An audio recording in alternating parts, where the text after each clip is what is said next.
Hi, my name is Kristen Chrisman, and I'll be reading Part 4R, The Nature of a U.S.-Led Rules-Based Order.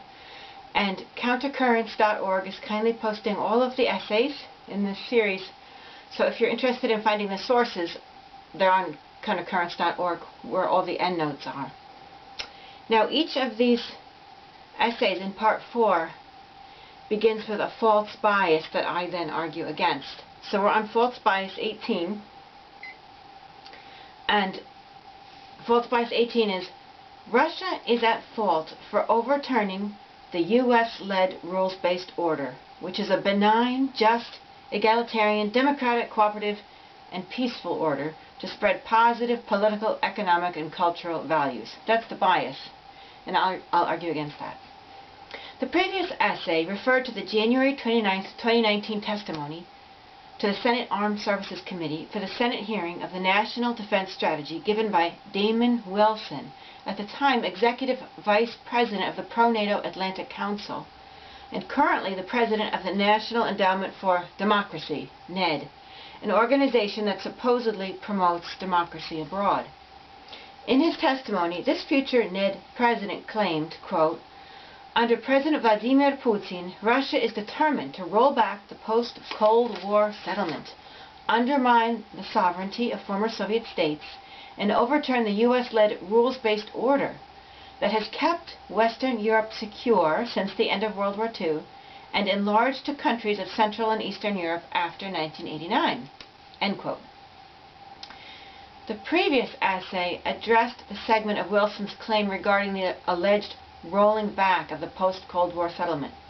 This essay will evaluate the segment that claims that Putin is determined to overturn the U.S.-led rules-based order, and a special focus will be given to the nature of this order, for whether or not Putin seeks to overturn it. It's important to determine whether any nation should be supporting it at all. It's confusing to determine whether Wilson means that the U.S.-led rules-based order is a part of the post-Cold War settlement that Russia allegedly violated, or if it's something separate to which he nonetheless expects Russia to support. If Wilson is implying that Russia legally agreed to support this order, it would be interesting to learn precisely which parts of which agreements that Russia has signed indicate that Russia has violated and overturned some U.S.-led rules-based order. On the other hand, if this order was not part of any post-Cold War or other settlement, then it's not apparent why Wilson is complaining about Russia's alleged failure to observe a U.S.-led rules-based order. Who actually has agreed to this order anyway? Have Italy and France agreed, for example? And did those who agree accurately represent their nation's populations in making this agreement, or did they agree despite popular protests?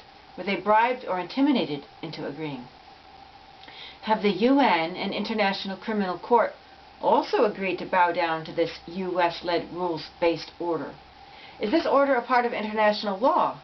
Upon what legal basis is the U.S. leading a rules-based order in Europe? With regard to the nature of this order, I cannot describe it definitively, but this essay will gather clues as to its likely nature from the works of Thomas Barnett, Michael Mandelbaum, and the current and past actions of U.S. foreign policy. I first heard mention of a rules-based order in Thomas Barnett's The Pentagon's New Map, written in 2004, in which Barnett argues that the U.S. should be globalizing the whole world, forcing the world to obey a rules-based order led by the functioning core nations, and using the military, if need be, to fight along the borders between those nations that have globalized and those that have not. The goal is to impose this globalized culture and the rules of the functioning core nations, the globalized, upon the non-integrated gap, the non-globalized, in order to integrate everybody together homogeneously like a giant beehive. What makes Barnett's book important to take seriously is that apparently the book has been popular in the Pentagon. According to Barnett, who seems to perceive the entire scheme of imposed globalization as benevolent, If we force globalization upon everyone and kill off those who resist, then we can finally all live in peace.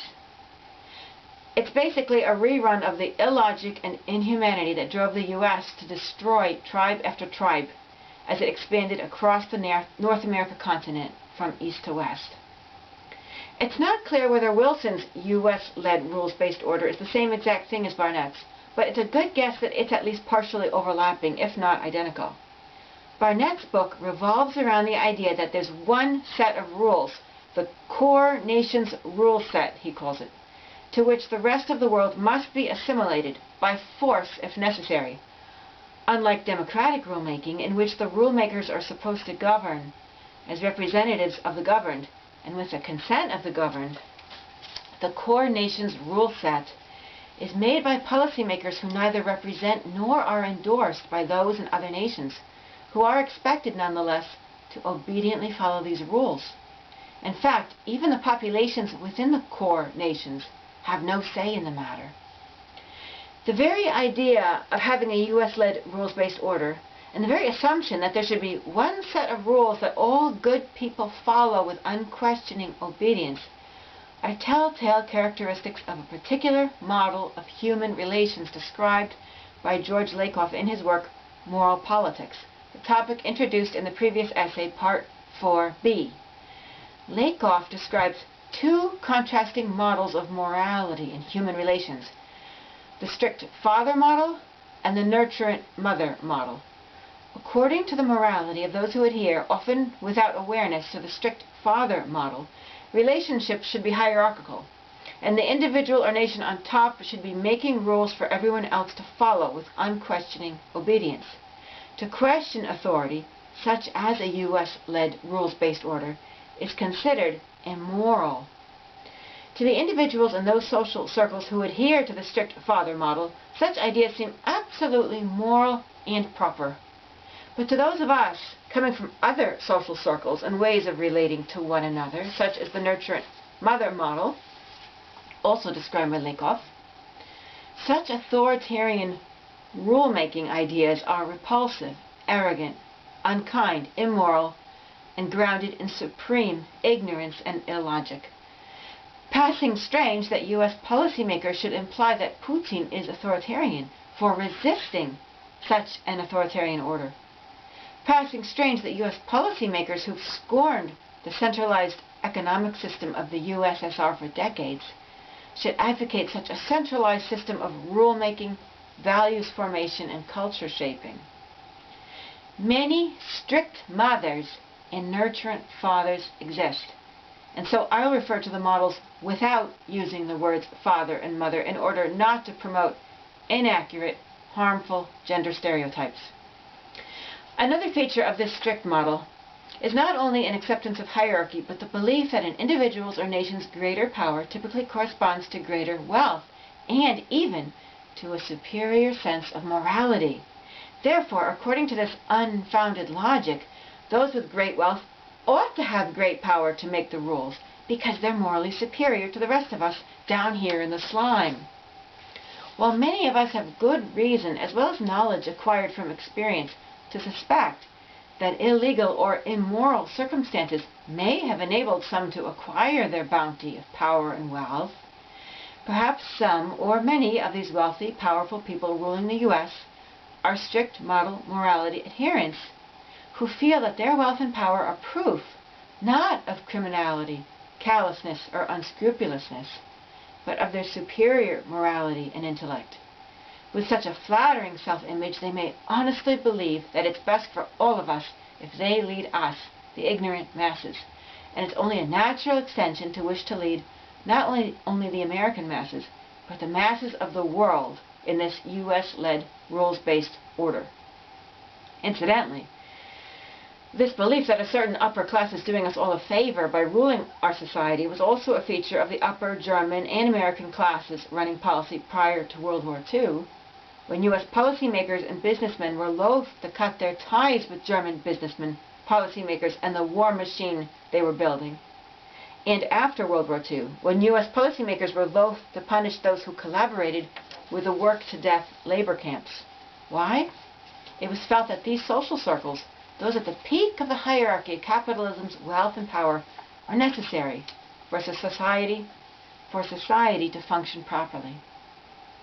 Belief in the morality of the strict model also helps explain why wealthy and powerful nations feel, oddly enough, that it's their moral right to have greater decision-making authority over other nations, as evidenced by the identities of the permanent members of the UN Security Council. It explains why, in U.S. negotiations with other nations, U.S. negotiators feel it's their right and duty to have superior power, to set the agenda, to tell the other nation how it should be behaving, and to set a system of rewards and punishments to make the other nation behave. Note that a significant feature of the strict model is a belief in relying upon rewards and punishments as the primary means of influencing others' behavior, whether as children in the home, students in class, or nations in negotiation. I'm sure you've observed that this system of rewards and punishments, typically bribes, loan offers, threats, and economic, political, and physical punishment in the form of coups and wars, is the primary way in which U.S. policymakers relate to other nations. It's an unevolved, primitive form of human relations. The opposite of the strict model is what Lakoff describes as the Nurturant model, a model which prioritizes understanding rather than authority, egalitarianism rather than hierarchy, questioning the rules rather than unquestioning obedience, exchanging perspectives rather than imposing one perspective, and the ability to influence others through mutual caring, understanding, and role modeling rather than rewards and punishments. For those of us naturally inclined to the Nurturant model, the strict model is repulsive. I must emphasize again the irony and hypocrisy of U.S. policymakers who insist they're battling against Putin's alleged authoritarianism while denying the enormous, blatant, and fundamental authoritarianism in themselves as they pursue actions in support of a hierarchy of power and wealth over others. As strict model adherents, they can't see it in themselves, for it's not authoritarianism that they oppose. It's the disobedience of others who they believe belong beneath them in the hierarchy. Their own authority just seems so natural, right, and always good intentioned, like blue skies and sunshine. Anyone who opposes their authority must be evil. But to foreign nations and to Nurturant model adherents worldwide, U.S. authoritarian actions and ambitions are egregiously obvious and offensive. The same combination of arrogance, ignorance, and authoritarianism is replicated within homes, in which one or both parents think they know what's right, but never listen to their children's point of view and, consequently, trample their children's identity, goals, and potential, and damage their relationship with their children. How dare U.S. policymakers accuse Russia of authoritarianism when people like Damon Wilson are insisting that Russia has misbehaved for not following a U.S.-led rules-based order. Never once in Barnett's book is there a suggestion that the decision about whether or not to globalize should be decided democratically within nations and communities. It's a decision already made by the kings and queens on high.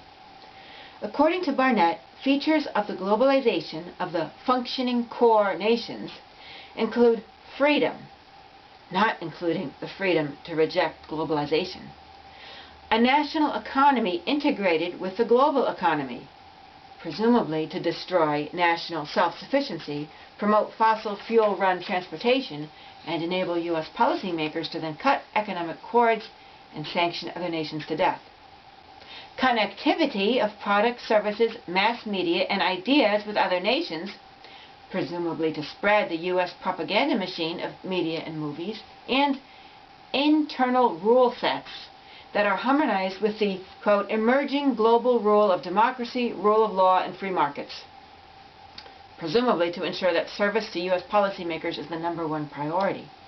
Globalization, he writes, is, quote, a condition defined by mutually assured dependence, end quote. As we have seen, dependence encourages powerful nations to manipulate the weak. Barnett is not here to defend himself, and perhaps he would disagree with my interpretation of his writing. Perhaps he could provide evidence to support a different perspective. In my view, Barnett certainly demonstrates in his book what seemed to be his genuinely good intentions of wanting to better the lives of people in the gap.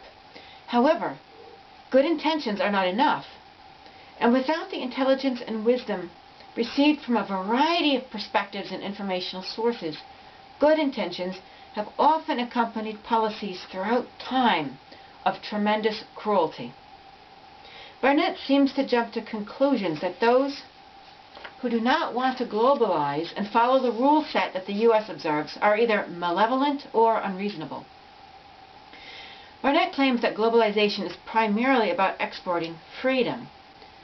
But why is the type of freedom that zealous free market exporting U.S. policymakers espouse always so wrapped up in the freedom to consume things? Related to that freedom is a freedom to diminish the depth of one's identity and to curtail the height of one's standards. Barnett seems to ridicule both the Iranian government for its dislike of U.S. Barbie dolls and Nigeria for refusing to host a beauty pageant.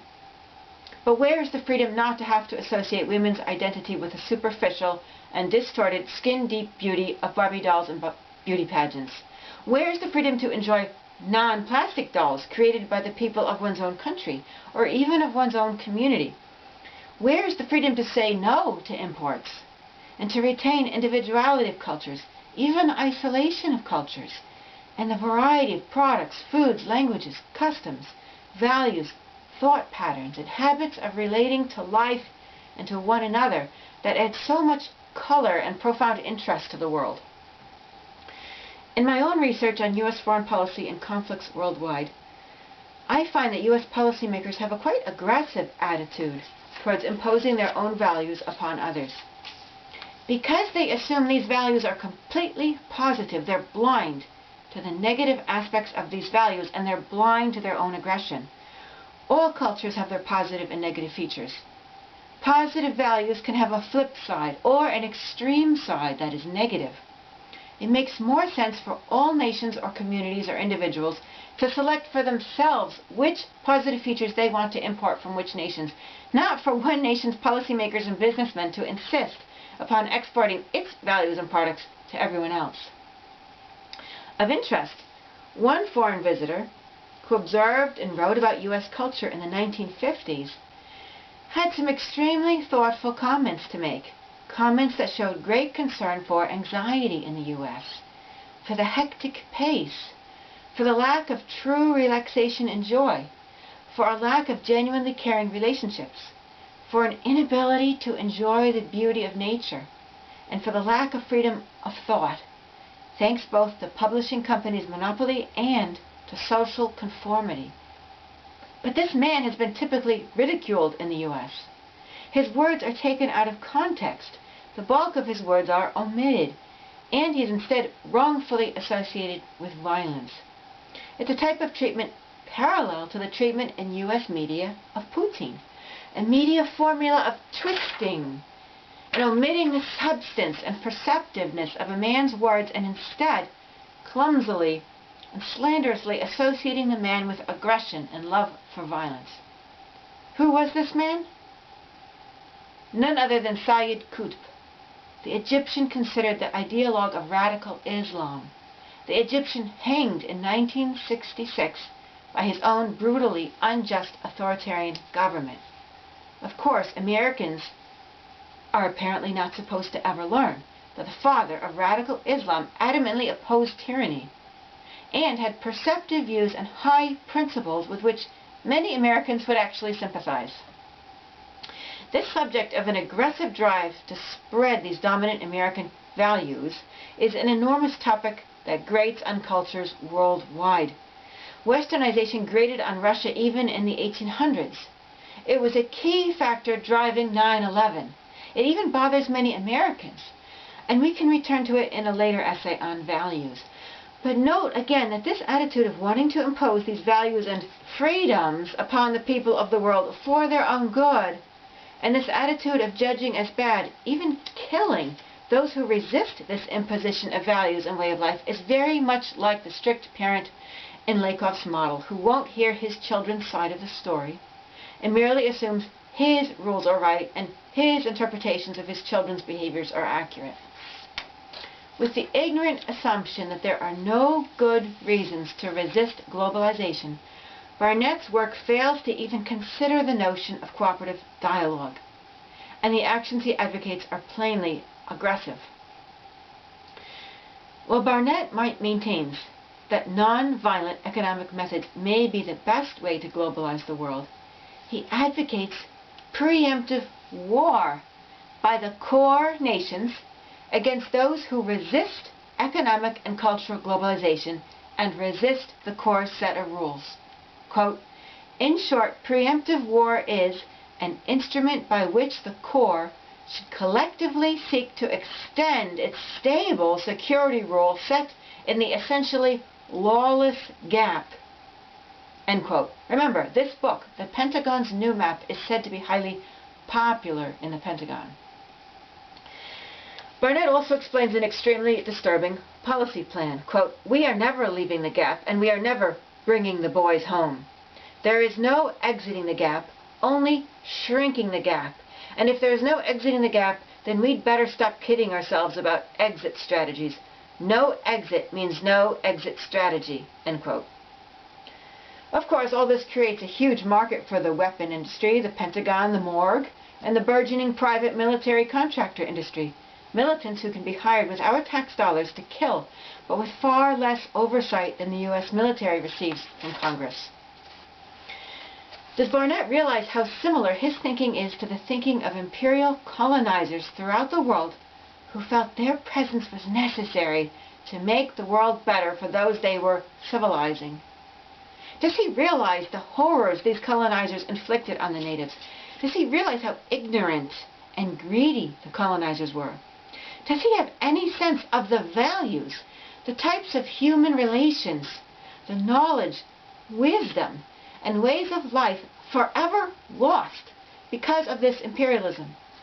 Barnett's thinking is jarringly reminiscent of the U.S. when it was forcefully assimilating the Native Americans for their own good. And he's not the only one. For example, in his work, The Ideas That Conquered the World, Peace, Democracy, and Free Markets in the 21st Century, Michael Mandelbaum writes of a similar need to impose democracy, in some sense of the word, free markets, and any relevant westernizing values and habits upon other nations for their own good. This is another work to take seriously, for the writing of it was supported by the Council on Foreign Relations, an organization heavily populated by particular social circles and mentalities, and an organization that has a history of exercising powerful influence over U.S. foreign policy. In other words, like Barnett's decision about globalization, the decision of whether or not to have free markets is not even considered worthy of a democratically taken vote. Instead, the free market system, perhaps because of that word free, is erroneously assumed to be the economic extension and necessary twin of democracy. In fact, it's the other way around. U.S. democracy, which is really plutocracy, is the extension of the free market system. In both systems, a hierarchy of wealth reigns, and those with more money have enormously more power and freedom to drive and shape the systems. Ignoring the violence that can result from imposing an economic system upon others, especially if it requires a U.S. coup, ignoring the extreme hostility that can erupt from imposed westernization, and ignoring multiple other factors necessary for peace, such as love, caring, understanding, comprehensive truth, impartial reporting, justice, and freedom from anxiety and excessive fear, Mandelbaum instead refers to President Woodrow Wilson and the Wilsonian triad. Wilson's triad supposedly demonstrates that democracy, free markets, and peace are three elements that are all necessary for one another and mutually supportive of one another. Again, especially if one dismisses as inconsequential the violent consequences of imposing political systems, economic systems, and westernization upon other nations. Belief in this triad also appears to underlie the beliefs of the Council on Foreign Relations, the CFR, itself, whose policymakers, bankers, lawyers, and business CEOs coordinate their activities to advance U.S. big business aims abroad, which just so happen to be their own aims. In fact, the topic and approach of Mandelbaum's book were suggested to him by Leslie Gelb, president of the CFR. Paul Wolfowitz, a former member of the neoconservative Project for a New American Century, PNAC, provided additional support. In addition to the CFR, policies of the World Bank and International Monetary Fund, the IMF, also betray a blind faith in this belief. While Mandelbaum places Wilson's ideas on a pedestal, note that President Wilson himself, who ruled from 1913 to 1921 as president, was a major military interventionist, particularly in Latin America. He apparently felt he was fulfilling a divine mission of sorts by imposing his felt-to-be benevolent ideas upon other societies. As Stephen Kinzer remarks in his work on Secretary of State John Foster Dulles and CIA Director Allen Dulles, quote, "The Dulles brothers were products of the same missionary ethos that shaped Wilson. His example strengthened their conviction that there is nothing intrinsically wrong, and indeed much that is admirable, in American intervention abroad." End quote. But it is this very missionary ethos that can blend policymakers to the cruelty and ignorance of their own actions. Woodrow Wilson dispatched U.S. troops to intervene in more nations than any previous president: Cuba, Haiti, the Dominican Republic, Mexico, and Nicaragua. He even dispatched troops to the USSR.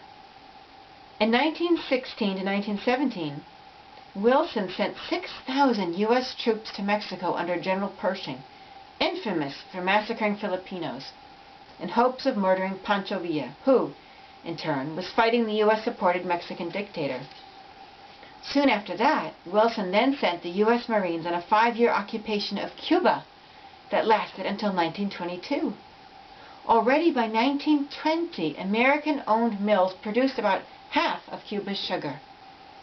And here we're getting a taste of what I believe is one of the real goals of spreading free markets abroad: controlling others' resources in order to bring profit and wealth to certain Americans of certain social circles. If there's any doubt about whether free market ideology supports all people within the system, or just some of them, note that it was also Wilson who dispatched the U.S. Army to crush the miners' strike in Ludlow, Colorado. The Colorado miners were mostly immigrants who had been striking since 1913 against their low wages, dangerous work conditions, and feudal-like domination in towns completely owned by the mining companies. Beware, supporting free markets should not be implied to be the equivalent of love for blue skies, fresh breezes, and sunshine. While free markets have their advantages, I think the zealous, narrow-minded support for maintaining and spreading free markets worldwide is largely about the freedom to let loose the forces of greed and exploitation in order to satisfy greed. In fact, I think a more accurate term than free markets is unrestrained markets, for greed is restrained neither by law nor by moral principles. Mandelbaum and the CFR might disagree with me. Perhaps they feel I'm not understanding their own views correctly. Perhaps they also disapprove of exploitation and Wilson's behavior towards the strikers. Perhaps in cooperative dialogue we could find some common ground about the pros and cons of the market system. It would be interesting if they could engage in cooperative dialogue with the U.S. railway workers recently threatening to strike over their abusive work conditions. Intermingled with the zealous missionary-type conviction regarding the wonderful consequences of the imposition of U.S. rules, values, and free markets abroad is an unusual preoccupation with ideas of domination. Like the work of the neoconservative Project for a New American Century, PNAC, discussed in the earlier essay Part 3b, Mandelbaum's work, as evidenced by its very title, also revolves excessively around the theme of domination.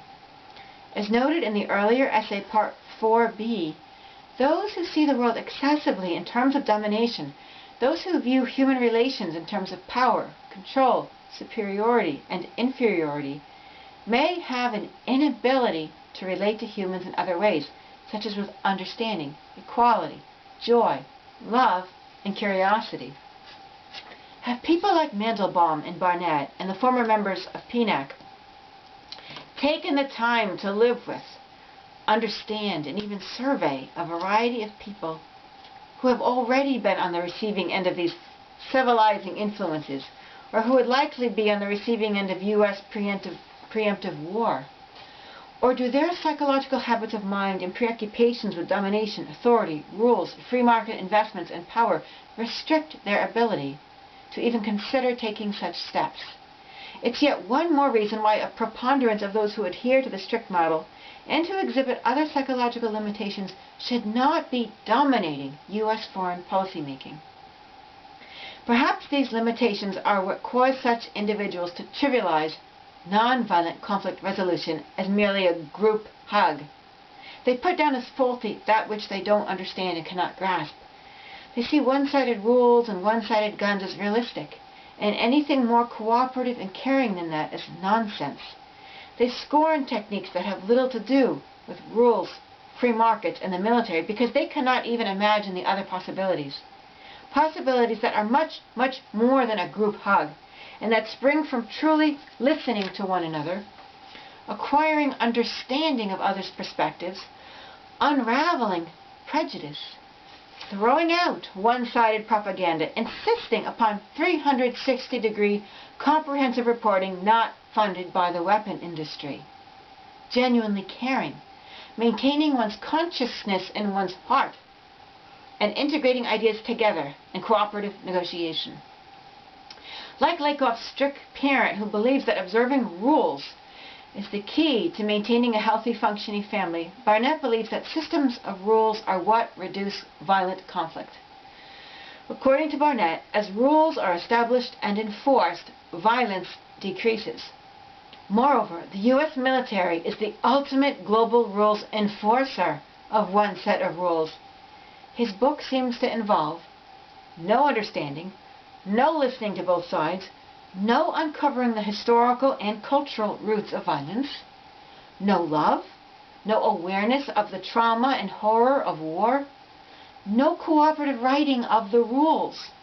None of that is crucial to peace. All of that is necessary for the good of all. All that is necessary for the good of all are rules, and their one-sided creation and military imposition and enforcement. I imagine that this concept of a rule-based order is identical to Damon Wilson's. Frankly, it seems that these men desperately do want peace and justice, but they don't know how to go about it. Another disturbing feature of the Pentagon's new map is that Barnett seems to be trying to find a purpose for the military, which, he writes, has been foundering without any clear vision since the Cold War. The military itself is entirely a strict model organization. Hierarchy, competition, one set of rules, unquestioning obedience, rewards and punishments to control the behavior of U.S. troops and U.S. enemies. When you try to find a new purpose for the military, you're trying to find more of a role for the strict model in the world. The idea of trying to find a new purpose for the military is strange enough. It's like trying to find a continuing role for the guillotine. If society moves to a point where a violent organization is less necessary, that should be considered a positive step, not a reason to lament the shrinking of the role of the violent organization. The dynamics within the Pentagon described by Barnett are also unsettling because they distract from any mission of peace. The competitive hopes for promotion and glory, for creating the killer brief to get one's ideas into policy, for finding a purpose for the military. Barnett hopes his new strategy can be the grand strategy that replaces the former strategy of containment.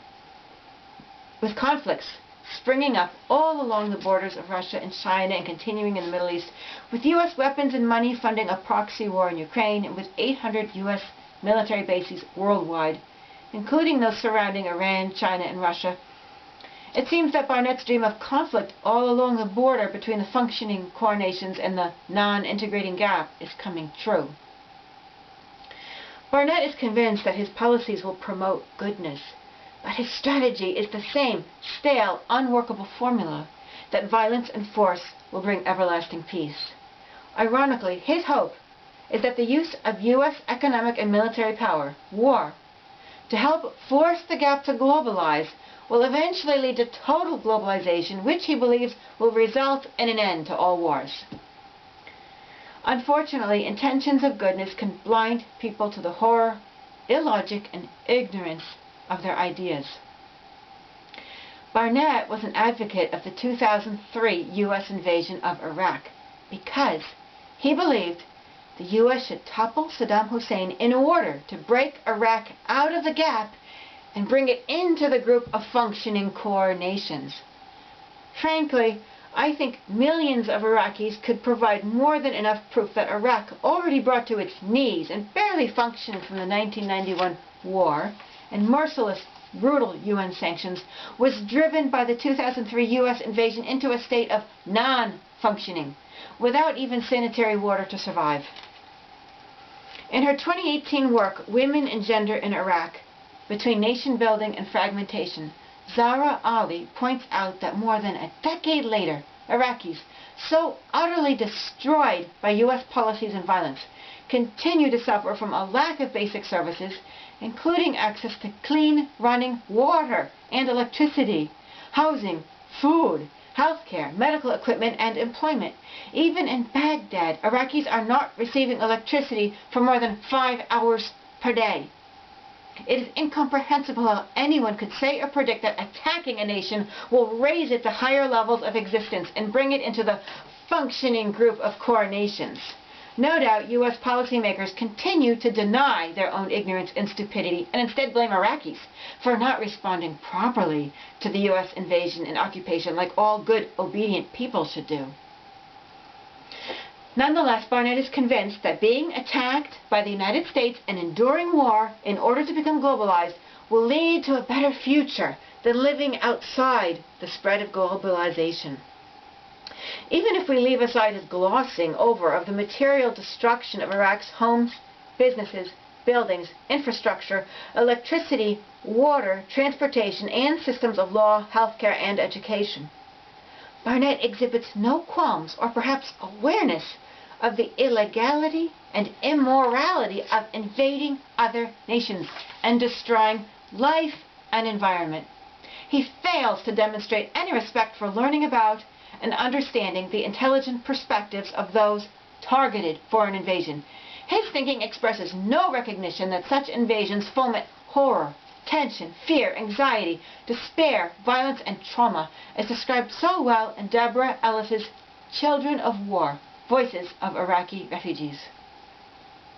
Barnett's thinking seems entirely devoid of any awareness of the severe emotions endured by the targets of an invasion and their despair at losing the lives of loved ones.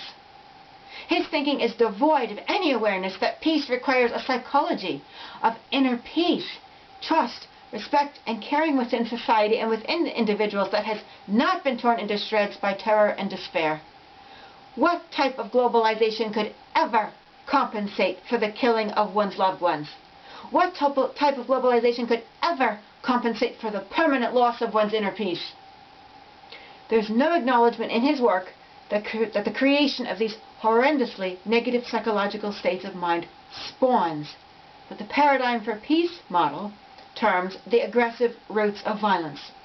There's no understanding that a U.S. invasion, by failing to resolve any roots of problems, and by instead creating further injustices, also aggravates the defensive roots of violence.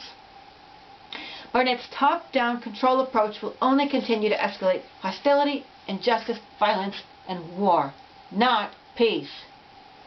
It's worth pointing out here that Barnett's vision is quite the opposite of that imagined by the three facets of solutions of my own model Paradigm for Peace. I'll discuss the three facets more in a later essay and the differences between the three facets and the approaches advocated by individuals such as Barnett, Damon Wilson, President Wilson, and Mandelbaum, and groups such as PNAC. However, to briefly explain, the three facets encompass as solutions the first facet of mental tools of human development, the second facet legal tools of justice, and third facet physical tools of physical control. Barnett's rules-based order in a negative, authoritarian sort of way falls under the second facet, legal tools of justice. And the use of the U.S. military to enforce this order falls, again, in a negative, authoritarian sort of way, under the third facet, the physical tools. Barnett's vision not only thwarts the non-authoritarian nature of the three facets and the Paradigm for Peace model, but it entirely omits the first facet, mental tools, the most powerful and most neglected tools of all. The first facet includes a focus on skills and qualities such as understanding, communication, love, parenting, friendship making, prejudice reduction, comprehensive media reporting, cooperative dialogue, cooperative negotiation, teaching nonviolence, and teaching alternatives to war. Note that Mandelbaum's Wilsonian triad is also extremely limited by claiming that the so-called democracy we have and free markets are the two essential ingredients of peace, a totally second facet approach to peace that relies solely upon political and economic systems, and limited ones at that. Now we'll pause here because part 4R will be continued in the next video. So please turn to that, and thank you very, very much for the attention you've already given so far. Thank you very much.